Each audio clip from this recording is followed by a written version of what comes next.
Okay, John, good morning. It's great to see you. I'm pleased to have you take the time to talk to me about this. You just had a show in Kentucky and it ran for 2 days only. Is that right? Yeah, that's right. I wasn't, I wasn't able to get up there to check it out, but I've been looking up news about it online, and you and I had talked about this new series you made that's connected back to your hometown in Ashland, Kentucky. Is that right? Yeah, correct. Why don't we start there? You're there right now. Yeah. Yeah, I'm the gallery, it's like it's almost like a local neighborhood gallery. Mhm. It's less than a year old, and they had It's, approached me. is it called Jewel? Is that the name of it? Yeah, the Jewel. Yeah. Mhm. Yeah. And so they have like they also sell like soap and things, it's but Uh-huh. they had reached out to me, just they've been following me, I guess, online, and a while back I just wanted to know if I wanted to have work, in their gallery. And Uh-huh. I haven't really ever shown except, in high school in my hometown. It's like 20,000 people. Um, we just got our first Starbucks like a few years ago, so it's Congratulations. big deal, so for them to want to open something and reach out to me and have like my work, which is a little weirder than a lot of the stuff they show here. Uh-huh. It was a kind of a brave thing for them to do, and uh, so they just, we have a lot of communication, and it's given me a reason to come home more often, to see my folks who are getting older. And it's about 6 hours from Nashville, Uh-huh. Northeast Kentucky, on the border of Ohio and West Virginia. So Okay. it's a industrial, refined. Like my dad worked in used to be called Ashland Oil, but now Marathon Bottom, Uh-huh. and natural gas. There's a natural gas place here, and Uh-huh. still. And this is all Appalachian territory. Yeah, it's the foothills of the Appalachian Mountains on the Ohio Mhm. River. Mhm.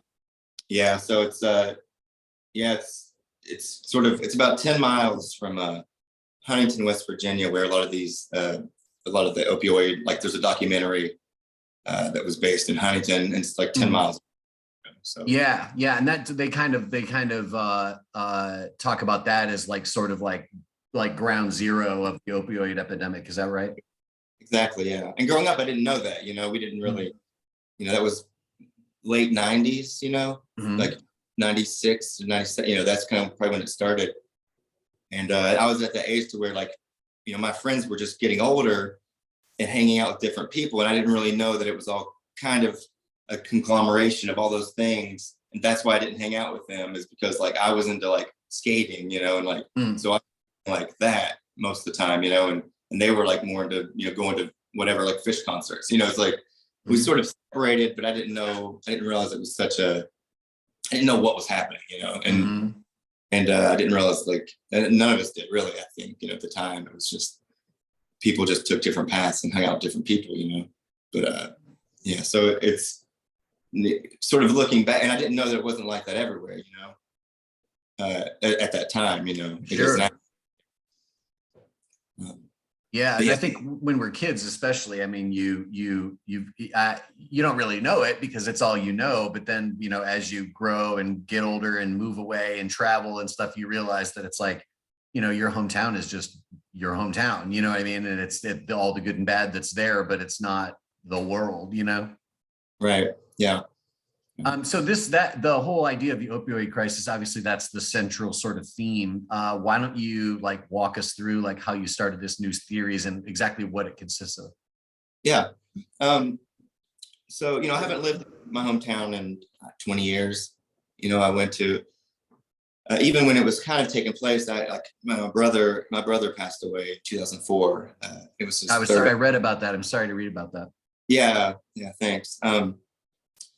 And of course, it's been a long time. It's like 18 years or whatever at this point. But we were close in age. He was a year younger Mhm. than me.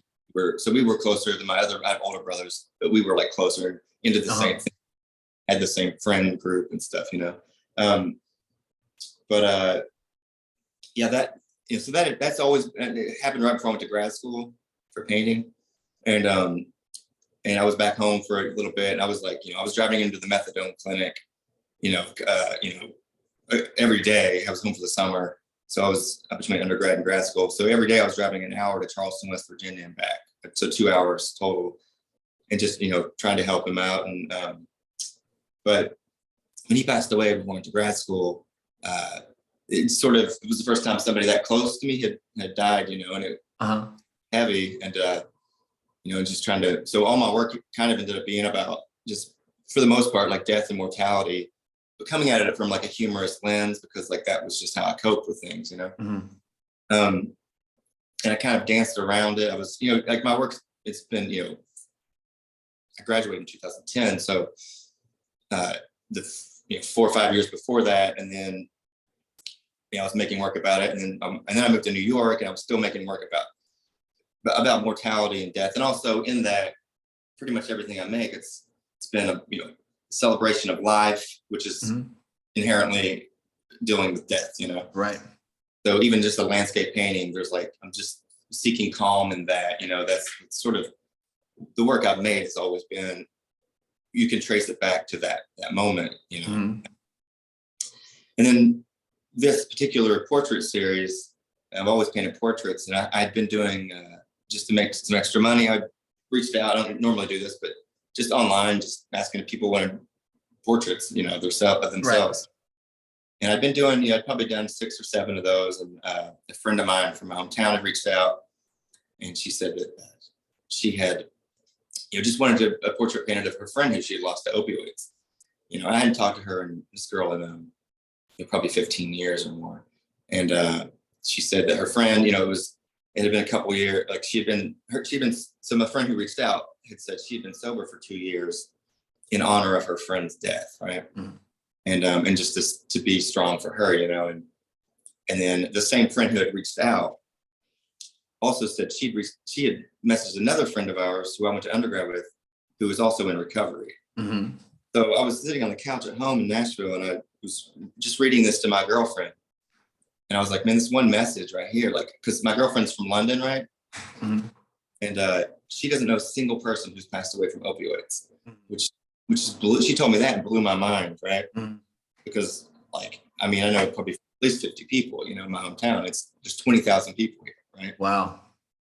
Which is like, yeah, like just, and I didn't realize, I kind of know it's not unique, but I didn't realize the impact that, it's definitely an American thing, Right. This particular part of it, at least, in the early parts of it, and so anyways, I read this message. I was like, see, I'm like, this is crazy. Like 3 people in this one message have been like hooked on it, 2 in recovery and one didn't make it.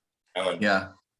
and I didn't feel right like charging her for this, because like she knew my brother, and I was like, this just didn't feel, it feels important, but I'm not going to charge her for this. Like, I'm just going to do it for her. Like, right. And like, it seems like, and she was really touched by it, and I thought, well, maybe I'll just reach out on Facebook, because I have most of my hometown is a Facebook community.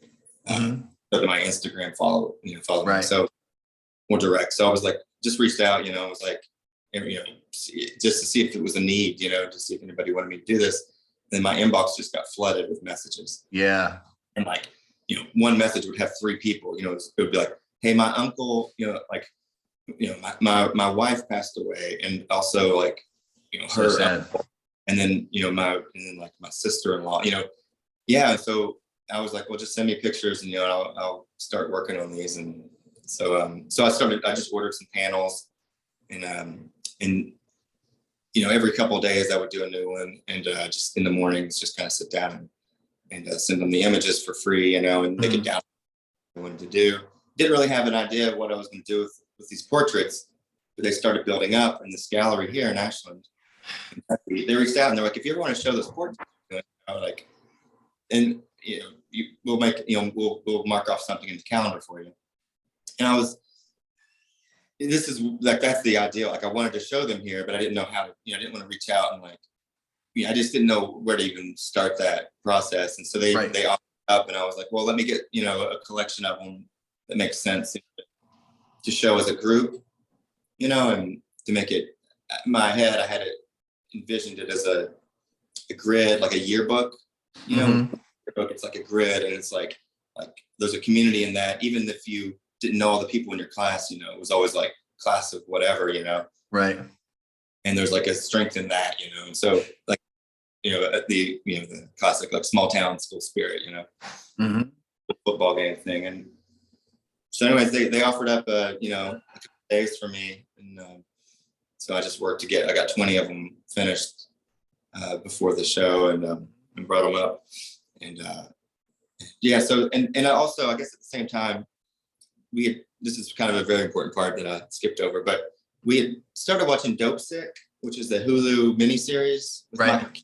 Michael Keaton's in it. And we always had skimmed over it, like during the pandemic, where I didn't really have an interest in watching it, honestly. I just didn't, but didn't know how to feel watching it, and it would be too close to home or just bring up some weird stuff.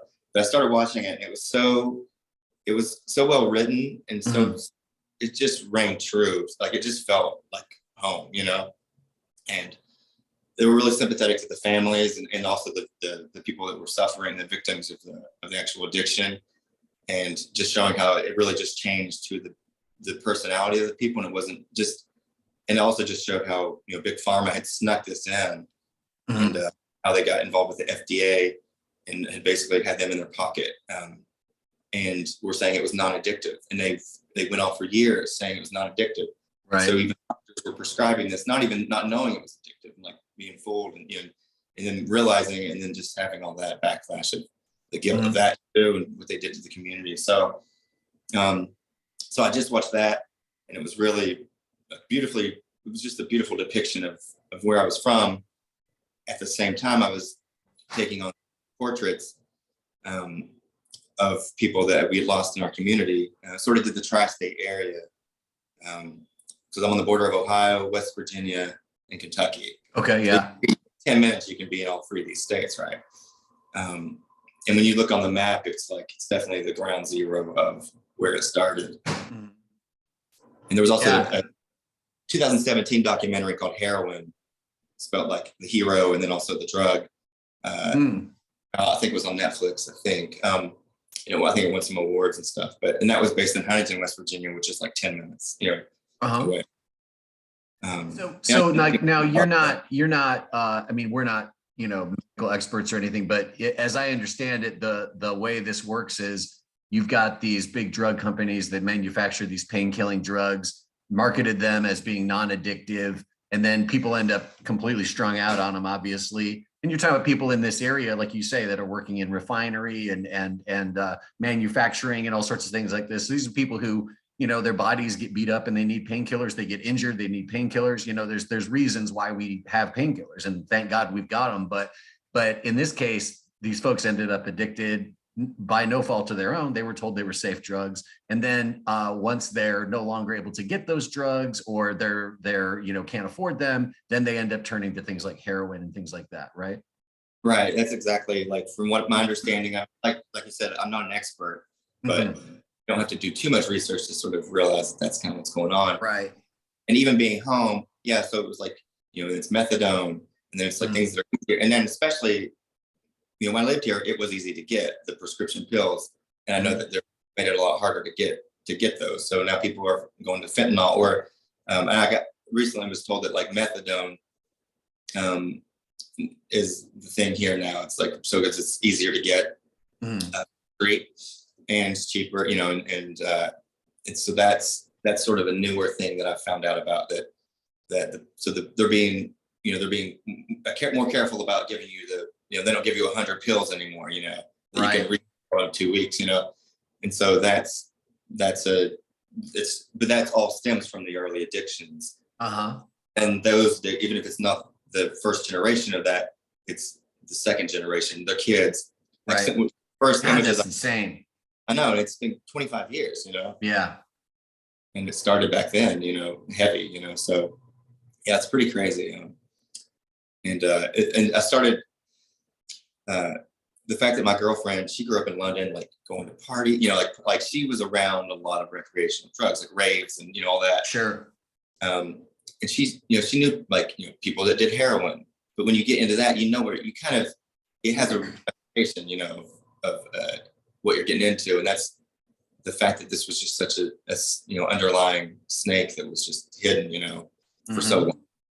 Well, it's so weird in America, or I guess in a lot of the Western countries, the way, certain drugs are verboten and illegal and other things that may be more dangerous. Like, obviously cigarettes and alcohol are a great example of that as well. They're given the stamp of approval of being legal and okay to be using, but it doesn't. And so then I think it turns off people's, caution signal, you know what I mean? Because they're like, well, it's not going to hurt me, right? You know what I mean? So where, like you say, like if you start, having to go out of your way to find some kind of illegal drug, you sort of have there's guardrails there where a lot of people aren't going to go down that path. You know what I mean? Or yeah, when you're doing something shady, like, Yeah. Speaking like going of, to go ahead. Walgreens, shady, Huh? Like Yeah, going to exactly. feel so Yeah. shady. Right, exactly. I wanted to ask you, so you said you're painting these on panels, and do you use acrylics? Is that right? Yeah. Okay. Acrylics. So why don't you tell me a little bit about this? Because one thing I think is really interesting, I've been writing a lot recently about like content versus form, and the way, like, even in like bigger art trends, the way, will, like in the mid-century, it was, there was, content was completely out of the question. Paintings aren't about things, they are things, you know what I mean? And nowadays, a lot more of the art that's being made is very content forward. It's all about, what is this about? What is this trying to say? One of the things I think is cool about your series is that you're taking this very sort of, I mean, there's probably the first painting might have been a portrait, you know what I mean? So it's a very traditional subject. It's there's obviously a lot of rich content here, but I also think this series is particularly interesting because of the way that your sort of style, the way that you sort of transform portraits. And you've done this in other series as well that you've done, but I feel like your portraits are more interesting to me than many other portraits I've seen, just because of the fact that you're also somebody who is generally kind of an abstract painter. Yeah. This was, I mean, I jump around a lot in like my interest, Mm-hmm. as far as like what subject matter is, but it's all about the same thing. Mm-hmm. So, it's like writing a song in different, different styles or different instruments or whatever, or different vocal techniques. Uh-huh. But underlying, there's like the same thing, like the same driving force, the same Yeah. through line. And that's just like because I like paint and I like to experiment, and so it's which isn't good for like gallery shows, like when I'm like, somewhere in here there's like 5 bodies of work and you can like figure it out because I can't. Have you any pushback, John? Yeah. Just make more of these. Just make these. And like recently I was talking to Red Arrow and I was like, Ashley, I was like, can you come in and just tell me which ones to make more of? Like my brain, I'm full-time art at this point. So I'm like, I have so much time and like, I just have so many interests. So very much these were, 12 by 12 panels. They send me these images and you got to think like a lot of these images they're sending, these people aren't, they're not particularly like artists and cropping and framing. They're just sending me like, them holding like an actual, like they got it developed at Walmart in like 1997 photo. Yeah. Because a lot of that, like my brother never had a Facebook. Like that's when this, so. Right.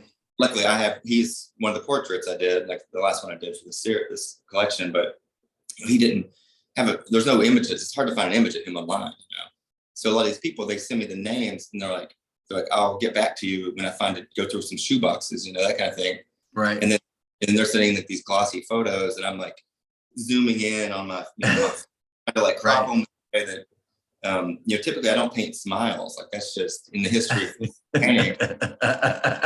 That. And like, I wouldn't say I'm a portrait painter, I'm like, there's, in Nashville alone, there's probably 1,000 portrait painters that are better than me, and they're good, but like, for me, I'm like, I'm glad that people aren't, expecting it to be like the photograph, Right. That's not what I'm trying to do anyway. So, so it all just, the movement and the brush work, because they're acrylic, like I said, and I'm doing them quickly. I mean, relatively, like, under 5 hours. Right. Yeah. Some of them go a lot quicker, and some of them it's just more of a struggle to me to get the likeness. And especially when you're not familiar with the subject. Mm-hmm. The more I paint somebody, you kind of like learn how to like capture that thing. But and I want people to like recognize them and feel the Sure. things. Oh, but acrylic on these, I'm getting these super, I think they're called ultra smooth panels. Mhm. Gesso, the gesso is like glass, right? Yeah. So I found the right mix of medium and water and things to and underpainting to kind of be able to slide it around, and I can pull it back out like reductive painting Yeah. and things. So which has been really great for me to just technically to like be able to get these done in a way that's like alive and energetic Yeah. and bring them to life in some way, you know. Yeah, that's cool. And I mean, it sounds to me like it's one of those things where too, you've had to sort of, almost like come up with like this idea of like, I'm going to use these panels at this size. I'm going to mix my paint this way, because I mean, you're basically, from what you just said about your inbox, it's like, you've got a bunch of these to do, you know what I mean? And you need to like workflow becomes an issue. And it's also not the only thing I'm doing, like I'm not just doing this one body of work, and so that's why I do it in the morning so that I can like, have at least some success during the day, as far as like, because I experiment a lot and there's a lot of duds, so I do this and it's like, and then I feel like, okay, like whatever else I do today, like I at least did this one thing, and it's like a movement forward, because my inbox is just gone, especially since I've been home. I've been here for a few days now, and it's got some like, it was on the news. It came story, and then two of the local papers here did articles, which was unexpected and great, but then people are sending me, they're like, hey, are you the guy that was, and so I have 12 panels, like new panels waiting at home, but I already have that, so I'm just ordering those, and as they come in, and it's going to be an ongoing grow. It's a series that's going to grow, and I wish it was going to stop, but that's doesn't seem likely at this point. Right. Yeah, I understand that feeling. One of the things I read about, I read one of those articles this morning, just sort of trying to get, a little bit more familiar with the series. And it said that when you're doing these paintings in the morning, you're also like listening to music. And I always find music to be really interesting in terms of, I know so many visual artists I know like to listen to music or podcasts or something while they're working, you know what I mean? And I always find it interesting to like find out like what's the secret thing you're listening to while you're in your studio. So what have you been checking out? In this particular series, because it's so like hometown based for me, and it's like it's such a specific, like, I don't know, it's like I have to kind of, it's somewhere that I just don't do them. I just don't feel like I have the energy in me to do to like, it's a lot. Like I'll read these, these things I'm getting, like these messages, because people are just volunteering the information to me. They just want to talk to somebody about this, right? And they're so like amazed that I have that somebody, and I think the fact that I don't live in Nashville or live in Ashland, and I'm in Nashville, that somebody's like reaching out and like listening, and because these, some of these people passed away recently, and some are like, 15 years ago or whatever it is. Right. They're like, hey, like, thanks for like sharing my sister's story. She was 19, and I'm taking care of her kid now, that kind of thing. And so I really have to get myself like I have to be in the right mood to tackle these, you don't want to like attend a funeral every day, and it's kind of, in some ways, that's what I'm doing. And it takes like not to complain about it, but it does take a lot of like emotionally out of me to do these. Right. I'm not surprised. I'm not I'm not the person who wants to go to sleep, like, watching a murder documentary, like, because there's enough of that in my, just in the news every day. And it's like hard, I had to limit myself just to news in general. But, so I have to get myself in like in a mood where I feel like I can do the piece justice, do the person justice, like Tyler Childers. Do you know who that is? Yeah. He's pretty big in Nashville now, but he's from near this area, right? Oh, okay. I didn't know that. Yeah, I didn't know. He's a singer-songwriter here in Nashville. Right. Yeah. I think he lives in Kentucky, I think, still. Oh, okay. But he's huge, and yeah, and he plays around town all the time. Right. Yeah. And but yeah, he's really exploded, and so his music is about. I mean, it's like, he talks. I mean, it's like he talks about like specific like streets like in my town, you know, like that kind of thing. Like, Mm-hmm. 'cause I'm off of Highway 23, which is like country music highway. Mm-hmm. So the Judds are from my hometown, like Winona Uh-huh. and Nan. Like my dad used to pass their papers growing up, you know. And, Uh-huh. Keith Whitley, you know, like a lot of these, you know, people are off this highway. You know. Oh, wow. Yeah, yeah. So it's a real music like centric town, you know. Uh-huh. Are you close to Bristol up there? No, I have no idea where Bristol is. Bristol's a little bit further down. Bristol's like the corner of like Tennessee and North Carolina and Kentucky. It's like that's an area where like the Carter family came out of and stuff like that. Okay, yeah, we're more like Loretta Lynn. Like Oh, okay. Yeah. But yeah, it's all the way northeast in Kentucky, so it's like all the way up. Okay, yeah. I got you. Okay, because you're up by Ohio, right? Yeah, you mentioned that earlier. Yeah, I can see Ohio. Like if I walk outside right now, I can see Yeah. Ohio River, right? Right, yeah. So, but he's from like basically near the refinery where my dad worked. You know, he's Right on. And then and there's another girl who's came out in the last couple of years. Her name's S.G. Goodman, Mhm. and I actually found out about her through working at Vinyl Tap, the local bar. Oh, right. Yeah. I think I met you there. Isn't that where I first met you, maybe? Possibly, you know, but I was there for a bit. Yeah. Yeah, I think I met you there. I think that might have been the first place I met you, and I had seen your work, you know, like online or something, or maybe I'd even seen it at the Red Arrow before I had met you, like not at a show or something, but just maybe saw some of your work in a group show or something. But I remember meeting you at the Vinyl Tap one afternoon, and then realizing, wait a second, you're this guy. Like I knew your name and I knew your paintings before I knew who you were. So yeah. I forgot that you used to work there. Yeah. For anybody who doesn't know, the Vinyl Tap is a record store that serves beer. Because everybody needs one of those. Yeah, a lot of impulse buying to like. They do live music there too. Right, and so the live music is where I saw like S.G. Goodman, who I was talking. She was playing there just like for free, you know, a gig. Mm-hmm. And I was like, wow, I just really connected with her music.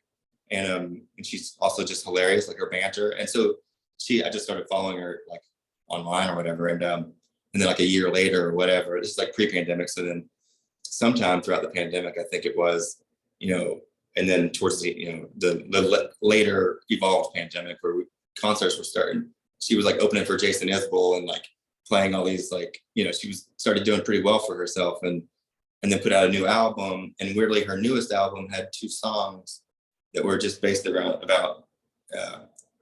from the perspective of somebody who had lost somebody to opioids, like a mother who had lost a child to opioids, and then the perspective of like the pharmaceutical companies who like basically saying like, if you were somebody I loved, I wouldn't have done this to you, but I don't know you, I don't love you. You know, it's like the sort of the you put on when money's involved and you're not directly, like they don't live here, you know, they're not in that community. Right. So it's like it's almost like a conceptual mini album with these 2 songs that follow each other. One's acapella, it's just acapella, and then the other one's like a heavy rock, kind of almost a rock song. So and she follows my work too, and it reached out and was like, hey, like my new album isn't out yet, but here's these 2 tracks, you can listen to them, you know, just don't leak them, kind of thing, you know. Yeah. So I'd had her album just in a digital form, and was listening cool. And then I got it on vinyl when it came out, and so I have a little record player sitting next to my desk that I would work on these small portraits at, and I put that on. I do put on just other, basically like any storytelling album that's connected into like to the, you know, the hill country or whatever, you know. Yeah. Well, there's no shortage of that music, that's for sure. I mean, you know, there's like you say, it's, you know, all those acts that have come right out of that area, and just the long tradition of music in the mountains. But so obviously this is ongoing series. Is there any plan for this to eventually show up in Nashville at some point? If it's, you know, I know Red Arrow's they're interested in just the project because it's because it's such a personal project for me, you know. I don't really, you know, it's like I never thought about myself as having a story, you know what I mean? Because like I'm just like a white guy from like I had a decent childhood, you know, like I had an above ground pool, you know, my friends would come to. Full of sorrow. I had a good childhood, and so they're just like, well, this is interesting to like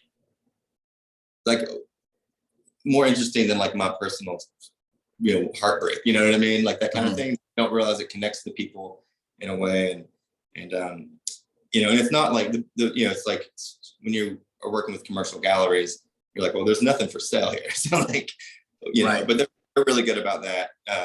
Yeah, so there's a chance that, I don't know, we haven't talked too much about it. This is all pretty new stuff, but I would like to show, anywhere that would show it, it's like, the good thing about it not being about money is that like, none of that stuff gets in the way, and so, I'm going to try to apply for some grants and stuff because it's a community-based project. For sure. Yeah. That's a great idea. And we're giving away, like at every show, I want to do this and just give away, like, these are free, these are prints on like canvas, right? Oh, okay, cool. And they're super high quality, like, and so the families have been coming by. When they came by for those 2 days it was open here, we were just giving the families, so either the people that had sent me the image originally, because they were like bringing their families from, like, some people came down from Indiana and got hotels, and Wow. that's something to give them to take back, because everybody was trying to buy them, like, how much? Yeah. I just didn't feel right doing that, so. Yeah, I think that's so wonderful, man. I mean, what a great project. And it's to hear that people are like, driving in and getting hotel rooms for the night to see the show. It's amazing. It was way heavy. I knew it was going to be heavy, but at 10 a.m. on Friday when it opened, there were, they were like waiting outside, a whole family. And she was the mother of a guy who was like a local football, high school football guy, a legend around here. They called him like the hometown Thor because he had like this long red hair. Mother was in here and she was like, Did he pass away? Yeah, he passed away from the open. Oh no. And his daughter, it was recent too. The mother was holding his daughter, who was like, I would say a year old maybe. And she had like long red hair too, and she was like, that's your daddy right there, Kid. But that was like at 10:05, this is going on, and there was like tears and stuff, and people seem really touched by it. I didn't expect that, like, because it's such the thing about this project is that it's a little bit scary, because I don't want to, I know that a lot of people don't want, you don't want to talk about it, And that's the thing about this, is people have been thanking me a lot for because it's been kind of swept under the rug here, because it's been ongoing, it's like, and it's so common that it becomes normalized, and but that's not how it feels in that family, and so people have been like, just thank you for letting me share my story, and letting, it's good to see her face again, good to see his, there's grandfathers up there, and there's one of the like a physician's assistant. It was one of the, it's it doesn't really have it doesn't, it doesn't discriminate, that kind of thing. It's a great equalizer for the town, because it's not like people were going out seeking this. They were just like, my brother got his foot ran over by a car on accident, right? And then that's what happened, and that's how it, just people getting injuries, and I had a knee surgery recently, and they gave me a small little bottle of 10 pills, and there was got a warning in the mail about it, and I'm glad to hear that. I had a surgery several years ago, probably 5 years ago now. And I couldn't believe, because I knew enough about this subject to understand that the part of the issue was overprescribing and all this kind of stuff. And man, oh man, they prescribed me Percocets, which is it's like opium with Tylenol or something. It's like a combination of those two things. And I mean, they gave me a bunch of it and were like, hey, if you need more, just, call us and we'll get you some more. And I was like, what? Seriously? I couldn't believe it. And thankfully for me, it just was such a negative experience in a way. It was sort of it was weird, because it made me feel so anxious that I couldn't sleep, but also so medicated that I couldn't do anything else. So it's I did not like it. So once I got through the initial 2 days of recovery, I just stopped doing it, and I was like, I'm a little stiff, I'll be fine. But That's how I was so nervous about it. I barely take Tylenol, so like just because of yeah. But it was, I couldn't believe like how they were plenty willing to give me a bunch of it. You know what I mean? And I was like, it wasn't a big, huge surgery. I mean, I was like literally a hernia surgery, which is not that big of a deal compared to, some other more intense surgery, Yeah. It's pretty crazy. And the thing I got in the mail though, it did come about 10 days after the surgery. Mm-hmm. And then it said in there, it only takes 10 days to get hooked on opioid. And I was like, yeah, too late. Maybe pay extra for that postage or email me. How about that? Right. No, that's crazy. Yeah. So I mean, that's definitely a real world example of it, just the irresponsibility of this whole thing that I've seen. But well, man, I really appreciate you taking the time, and I'm glad to find out more about this. If people want to see this work, can they see it on your website, or is there a place for them to go to online? It is on my website. Right now, I don't have a separate category, but it's the 2022. If you scroll all the way to the bottom, there's like the 20 portraits at the bottom of that. Okay, great. But yeah, on there for now. And then I'll probably just make a separate, tab to make it a little easier to find. And what's the website address? It's www.johnpaulkesling.com. So it's JohnPaulKesling. Okay, I appreciate you spelling it. I always want to put another S in there. Yeah, everybody does. The pizza boxes never said the right things. So. That's hilarious. So the pizza still works, I hope the new Starbucks is getting your name right. Oh man, I haven't been there. That's hilarious. Well, when are you coming back to town, man? Probably the 15th, I think. Yeah. Okay. All right. Well, we'll see you when you get back, and I appreciate you taking the time, John. And I'm going to post this video to the Number website, and then I'm also, as we talked about, I'm also going to be writing an article about the series and just about your process and everything for the Contributor, and that'll be in the newspaper. It'll be more like beginning of August, so it'll be in a couple of weeks. So, so everybody, if you like this video, look out for that article as well. All right, man, take it easy. I think it's great. I think they look amazing, and I think it's an incredible gift that you're giving to that community, and I'm sure they're real proud of you. Thanks. Thank you for doing this. Appreciate it. Okay, man. All right, bye, John. Thanks so much, brother. All right, bye, Joe.